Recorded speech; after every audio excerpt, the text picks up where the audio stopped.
Weekly stock market update part 1. Now remember, this is the one where I go through the news items of the week and try and give you insights which you can't get elsewhere. I've taken my experience as a Bloomberg TV presenter and my experience as a columnist for the Financial Times to give you those kind of insights which you might not otherwise get. So where does that take us? Well, it brings us to basically stuff which I think is fairly insightful and original. I'm going to take all my expertise and experience to talk about these 6 news items for the weekly stock market update. Okay, the expertise I'm using is not just my experience from the hedge fund industry, but also as a former director of the United Nations Association in the UK, a council member for 6 years of Chatham House, and for a further 6 years beyond that on their investment committee. It's the number 2 think tank in the world. I know I keep repeating this each week, but for those who are new to this, also as a visiting fellow in business, lecturing on behavioral finance at Oxford University, and my 20-odd years working with the Department for Business and Trade and with the UK government, some 25 years, let alone being formerly working in Congress for Congressman Elliot Engel in the US Congress. That is, so all of those insights on a load more. Enough of that. Let me give you some of the things that I think are quite interesting. I'm going to start off with number 1, interest rate obsession. Of course, the market's been very much obsessing about interest rates.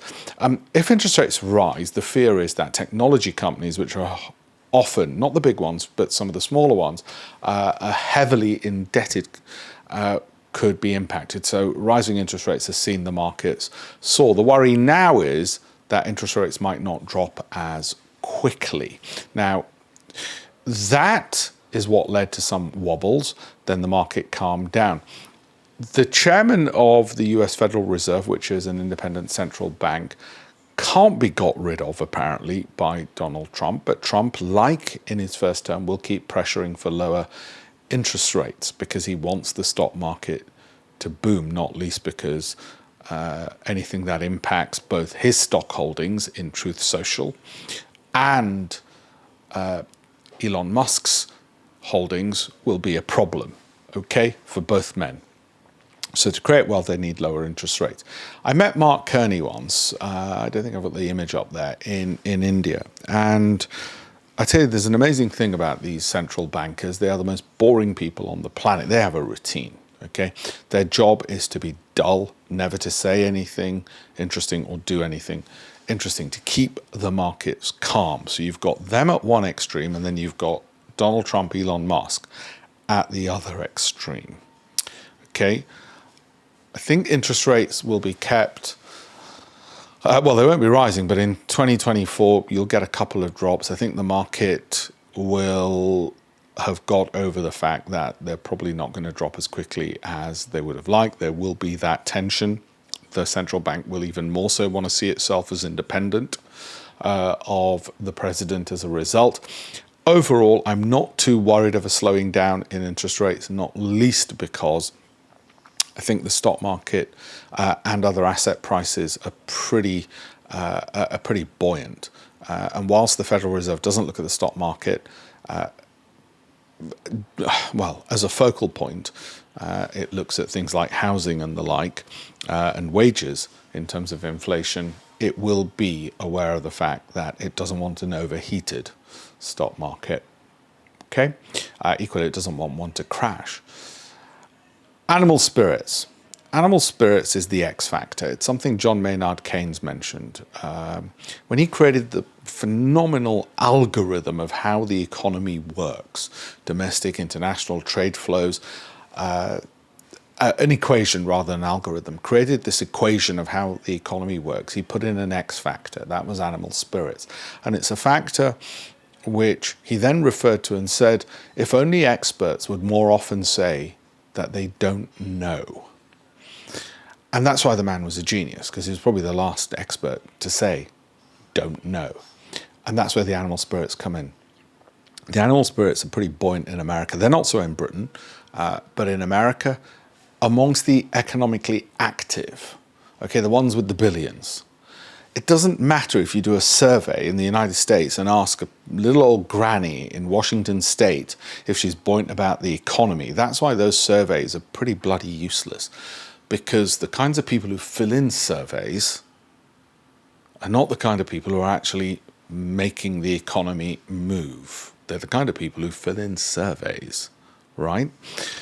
So the animal spirits we take probably from more anecdotal evidence, might even, wait for it, be on places like Twitter of what some of the big money is saying and doing, okay? Those are buoyant. My tutor at university, my economics tutor, Terry O'Shaughnessy, who's still teaching economics, he was taught by the man who was taught by Keynes. So I'm sort of the great-grandchild of the teachers of Keynes. But that always stuck with me, the animal spirits part, the X factor, the bit that, including with the stock market, is just neglected, the bit we don't know. And we try and garner it, not necessarily from data, but sometimes it's all right to look at anecdotal information as well. And that's buoyant for 2025. It makes me pretty positive for 2025. Next one, profits and value expansion. American corporate profits have been rising. They haven't been rising in Britain, but they are rising in the United States. Now, Trump has said he's going to cut corporation tax. That means those profits should continue going up, all other things being equal. That justifies the stock market rising. As I've said before, there are only three things which cause stock markets to crash, okay? And they're the three things which come from the three parts of a company's accounts, as you would expect. They either come from the balance sheet, the cash flow statement, or the P&L. So to give an example, the 2008 financial crisis came because there was a problem with balance sheets. The assets weren't worth as much as the banks claimed they were worth. So that led to a crash. The 2001 or 2001 stock market crash, the dot-com bubble, was a P&L account crash. In other words, there weren't profits in those companies. And the COVID stock market crash and quick rebound came from the cash flow statement. Cash stopped. Shops were closed. There was no cash coming in. Didn't matter what your assets were worth or what you said your profits were. If you don't have cash, you had a problem. Okay? Now, cash flow crashes will be the quickest to rebound because you can liquidate assets or you'll have some reserves on your balance sheet kept from your P&L. Your P&L will move things over to your balance sheet and hopefully have some reserves. So the cash flow ones are the quickest. And they're the most worrying because the governments will therefore react the quickest to them. We don't seem to have those problems at the moment. What we do have in stock prices rising is not just increased profitability in the US, but we also have, which is good, we also have what's called valuation expansion or PE expansion. In other words, whereas before you were paying $100 for $1 of profit when you bought a Microsoft stock, actually you're paying about $30 if you buy a stock in Microsoft for a dollar of profit in Microsoft. You then were willing to pay $35, maybe because you had animal spirits or you had a greater expectation of more growth because of AI. Whatever the reason is, you had a valuation expansion. People were paying more for the same thing being profits, okay? That is fine as long as it doesn't get out of hand, okay? And that won't cause crashes, but what it will cause is volatility. And at the moment, we've got some value expansion. Things are expensive, in other words. It's a posh way of saying they're expensive. So it'll cause volatility, but not a crash. They're two different things. Volatility, we should ride out. Crashes, well, we'll come to that when we come to it. I don't know if I spelt this correctly, Srinavan Krishnan.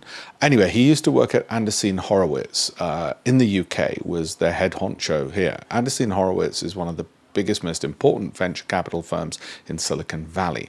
My wife worked with him. My wife works in venture capital for the British government. She dealt with Srinavan all the time. He's just been appointed by Trump to lead on AI policy. Now, I can tell you, because it's not a secret, because my wife's also told me, and this part isn't, and none of this is secret, Andersen Horowitz is one of the most important and successful VC firms in Silicon Valley, and the most important is pro-Trump. Not only are they pro-Trump, several of their leading partners are in the Trump government, you better believe they're going to be seeing their companies do incredibly well and floated and listed on the stock market. It's just joining up the dots. Okay, Srinaram will be one of them who'll be leading that charge, not just Elon Musk. There will be more IPOs, there'll be more money soaked up.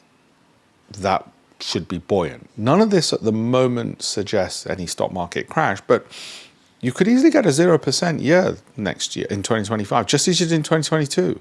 Nobody expected it. And then the year after, people think, what the hell was that? Why did that happen? And it becomes a 55% year. So I'm not bothered about 2025. I'm bothered about the next 2 years.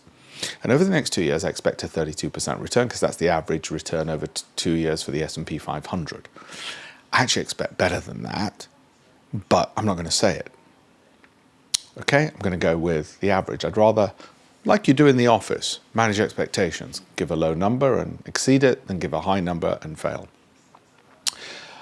What did we get wrong over the past year? Well, we got Trump wrong. I did not think Trump was going to win this big, this quickly.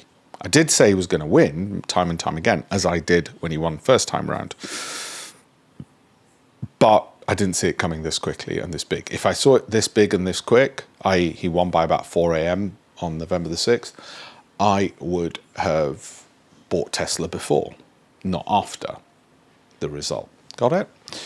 I guess what we got wrong were the X factors. If you look at United Health and say a CVS, United Health, we can't tell on an Excel spreadsheet that a CEO is going to get assassinated. And that's a sort of good example of the X factor in markets. People think if they just find the Holy Grail, if they just keep looking hard enough, they will be able to solve the market as a whole.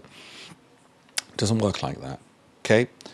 So they were a couple of the sort of yucky ones. Disney fell and then rebounded a bit. There are others which went sideways and didn't perform. As I say at the start of every year, and probably the same would apply for this, and I say it jokingly, if I just did 2 times leverage in Microsoft, I would have been fine. Same applies. Going forward into 2025, I have no problems. Well, actually, I'm not going to tell you the holdings we've got at the moment. I'm going to leave those for the Great Investments Program clients. It's only the fair thing to do. So I'm going to keep those private and confidential. But yeah, it turns out to be a good year when the market's rising. And I guess one of the big lessons of the year for everybody ought to be, you got to get the persona right.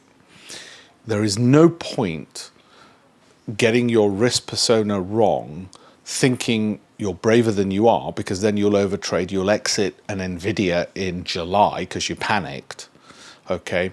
Equally, there is no point being too cautious if actually you realize, actually, I'm not the cautious type. I can't wait 12 months to just buy and hold this. I want to have the intermediate term ones, which are 3-4 months holding, because I've got the time to look at them. I want to get that 40%, then get out. I don't want to hold it for the whole year. So you've got to work out those two elements. And I think that helps a lot. That's a sort of important lesson for the people sort of watching this out there. Anyway, thank you all very much. And I'll continue doing my webinars and more content as we progress.